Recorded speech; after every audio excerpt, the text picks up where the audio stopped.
올겨울 들어 가장 강력한 한파가 찾아온 가운데 당분간 기온이 영하권에 머물러 강추위가 이어지겠습니다.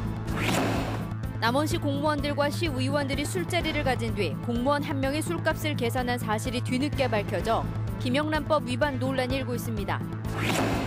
지난 7월 지역기업 우대 기준이 마련된 뒤 처음으로 지역기업을 배려하는 협약이 이루어졌습니다.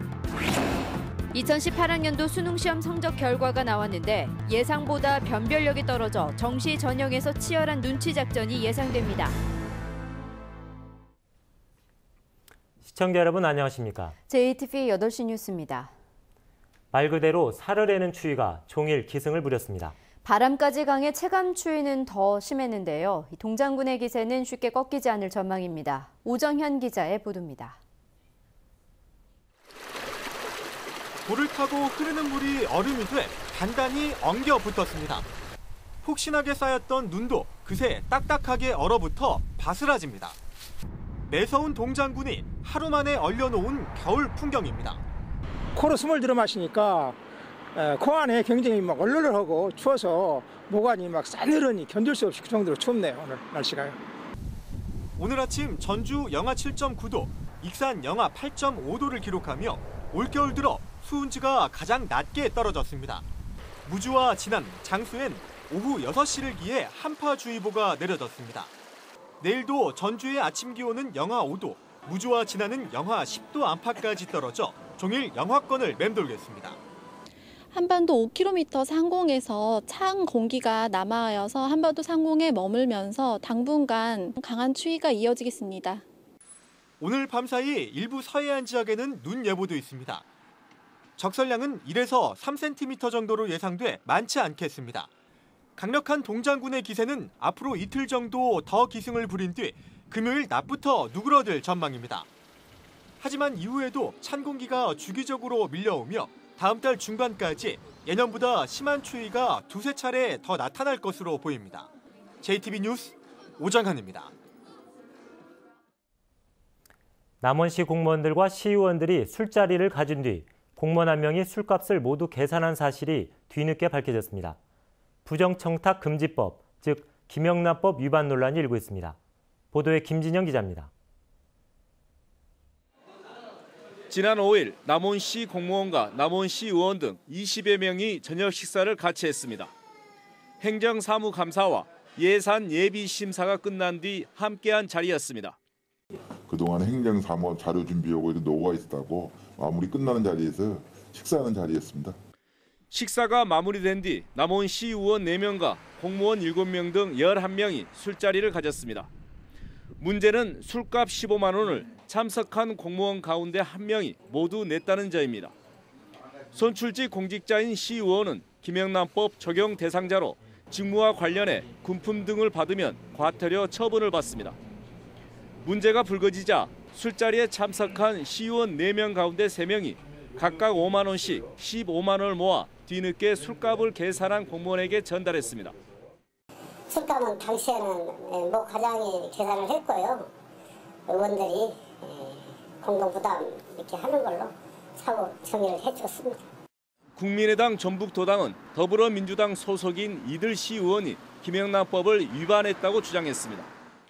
집행부를 견제하고 감시해야 할 의회 의원과 집행부가 같이 한 팀이 돼서 밥도 먹고 술도 마시는 것은 엄연한 김영란법 위반이라고 생각을 합니다. 국민의당은 이들이 사퇴하고 사법당국이 수사에 나설 것을 촉구하고 있어 논란이 계속될 것으로 보입니다. JTB 뉴스 김진영입니다. 전주시 팔복동 폐기물 발전소의 신축을 반대하는 시민대책위가 출범했습니다. 이들은 발전소 신축 반대와 함께 전주시의 대기배출시설 총량관리제 도입을 촉구했습니다. 보도에 김철 기자입니다. 전북의 37개 시민단체와 주민들로 구성된 전주시 고형 폐기물 소각장 백지화 시민대책위가 구성됐습니다. 대책위는 첫 기자회견을 통해 미세먼지 농도가 높은 전주에서 폐타이어 등을 태우는 고형 폐기물 발전소 신축이 추진돼 시민 건강이 위협받고 있다고 우려했습니다. 이들은 도시계획위원회 심의도 없이 업체가 발전시설 공사를 진행한 건 위법이라고 주장했습니다. 전주시의 발전소 공사 중지 명령에 맞서 업체가 행정소송을 제기한 만큼 법원의 현명한 판단을 기대한다고 덧붙였습니다. 전주시의 고형 폐기물 연료 소각장 발전시설 도시계획시설 결정 부결과 원사 회복 명령은 이행되어야 한다. 전주시가 대기 배출 시설에 총량 관리제를 도입해 유해한 대기 오염을 크게 줄이라는 주문도 이어졌습니다. 전주시는 환경청 등 관계기관과 협의해서 대기 배출 시설의 총량 관리 도입 및 유해 대기 오염 물질 비산 배출 시설 저감 대책도 확대해야 한다. 대책위는 고형 폐기물 발전소의 백지화를 촉구하는 서명 운동을 펼치고 전국 시민단체와 함께 관련 법안의 개선에 앞장서기로 했습니다. JTB 뉴스 김철우입니다. 남원 출신 전모 씨는 일본 야스쿠니 신사에 폭발물을 설치한 혐의로 현지에서 수감 중인데요. 전 씨가 일본 교도소에서 폭행 등 인권 침해를 당하고 있다는 주장이 제기돼 논란이 일고 있습니다. 정원익 기자의 보도입니다. 2년 전 일본 야스쿠니 신사 화장실에 사제 폭발물을 설치한 혐의로 현지에서 수감 중인 전모 씨. 전 씨 어머니는 지난 4일 아들을 다시 만난 뒤 큰 충격을 받았다며 눈물을 쏟았습니다. 전 씨가 작업량을 채우지 못했다는 이유 등으로 교도관들에게 수시로 폭행당하고 오른팔이 비틀려 제대로 사용하지 못하고 있다고 주장했습니다. 혼자 있는 징벌방에 교도관이 20cm 크기의 지네를 던져 물리기도 했지만 치료조차 받지 못하는 등 인권 침해가 심각하다고 호소했습니다. 팔을 안 올리고 있었으면 엄마 나 그 지네가 어디 물었을까요? 그런데 앞이 깜깜하더라고요. 아니 어떻게 사람한테 그런 짓을 할 수가 있어요? 또 이 같은 일들을 일본 정부와 주일 대사관에 알렸지만 제대로 조치가 이루어진 게 없다고 주장했습니다. 전 씨 어머니는 더 큰 피해가 생기기 전에 한국에 이감될 수 있도록 해달라고 요구하고 있습니다. 일본 교도소 측은 우리나라 외교부를 통해 인권 침해 의혹을 모두 부인한 것으로 알려졌습니다. 전 씨 이감에 대해 법무부는 노력하고 있지만 최종 결정은 일본에 달려 있다며 원칙적인 입장만 내놨습니다. 저희가 심사를 해서 승인을 했다던 저도 일본에서 같이 해줘야 되는 상황이라 최선의 노력을 하고 있는 상황이고요. 전 씨에 대한 이감이 늦어지고 있는 가운데 인권 침해 주장까지 나오면서 정부가 어떤 대책을 내놓을지 주목됩니다. JTB 뉴스 정원익입니다. 새만금 공사를 외지업체가 싹쓸이하면서 지역기업들은 들러리만 선다는 지적이 많았습니다. 지난 7월 지역기업 우대 기준이 마련된 뒤 처음으로 지역기업을 배려하는 협약이 이루어졌습니다. 권대성 기자입니다. 새만금 내부를 남북으로 잇는 도로공사가 곧 시작됩니다. 1단계 공사비만 5,440억 원에 이릅니다. 이 공사를 맡은 대기업 두 곳이 하도급 공사 등에서 지역 건설업체의 일감을 최대한 주기로 약속했습니다. 지난 7월 새만금 사업 지역기업 우대 기준이 마련된 뒤로 첫사례입니다. 지역업체가 참여할 수 있는 공정들을 발굴을 해가지고 그 부분들은 적극적으로 참여할 수 있도록 지역이 좀 상생이 될 수 있도록 적극적으로 검토를 하겠습니다.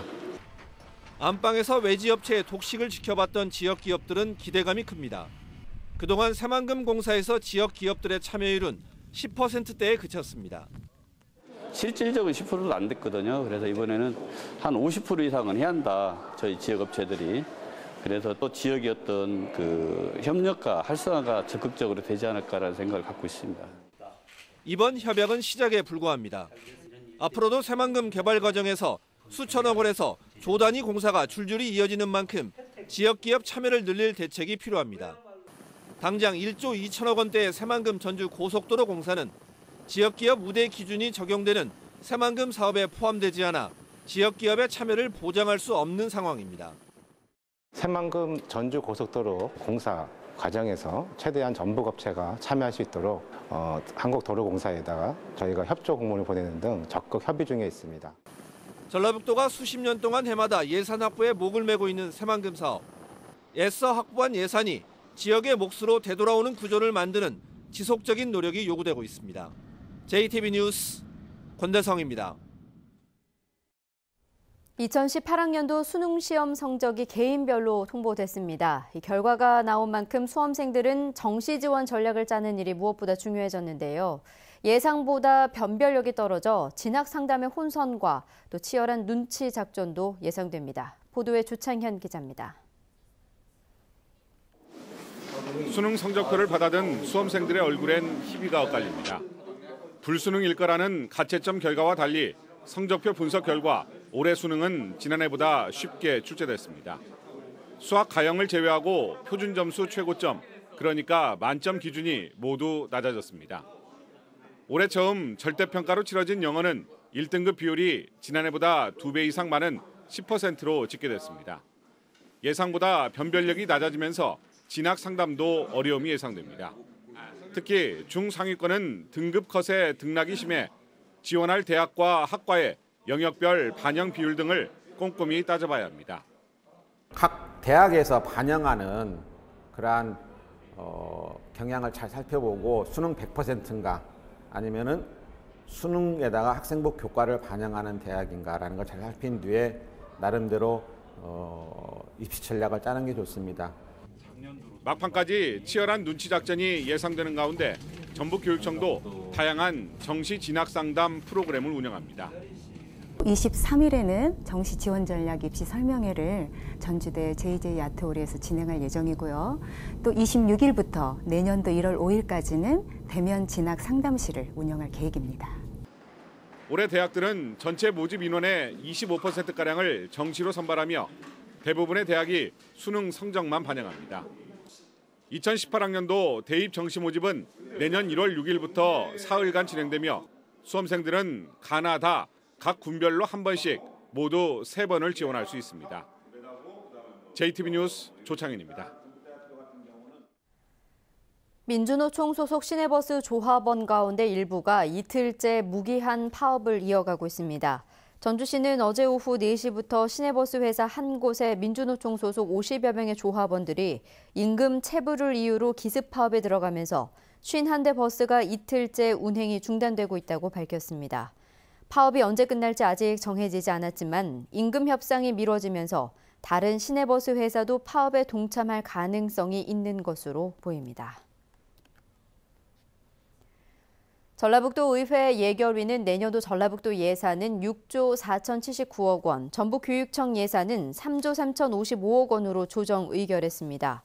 최명일 예결위 위원장은 전라북도의 경우 새마금 페스티벌 등 잼버리 민간 경상보조 4개 사업을 비롯해 당초 안에서 42건에 59억 원을 삭감했으며 고교 무상급식 도비 지원액은 2019년에는 상향하도록 의견을 달아 원안 가결했다고 밝혔습니다.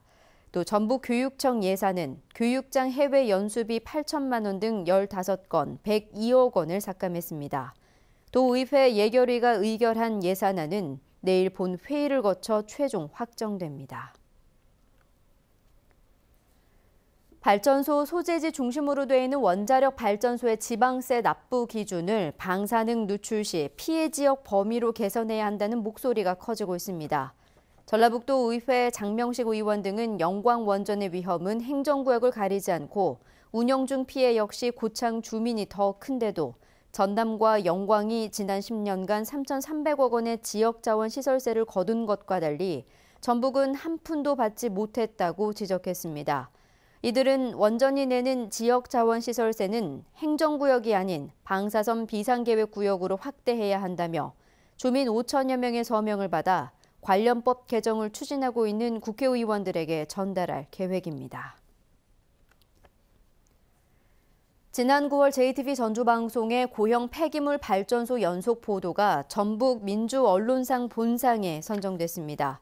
전북민주언론시민연합은 JTB의 이번 보도가 전주시의 행정적인 문제를 짚어 도시계획위원회에서 부결을 이끌어냈다고 선정 이유를 밝혔습니다. 또 신재생 에너지 시설의 문제점과 제도 보완책을 포괄적으로 보도해 지역 주민의 건강권 문제와 환경관리에 경종을 울렸다고 평가했습니다. 제22회 전주 전통공예 전국대전 시상식이 오늘 국립전주박물관에서 열렸습니다. 이번 전국대전에서는 기타 부문에 관세음보살 42수를 출품한 정정숙 씨가 대상인 문화체육관광부 장관상을 받았습니다. 또 서각 부문 김기득 씨와 민화 부문 정금숙 씨가 금상을 받는 등 모두 20명이 본상을 수상했습니다.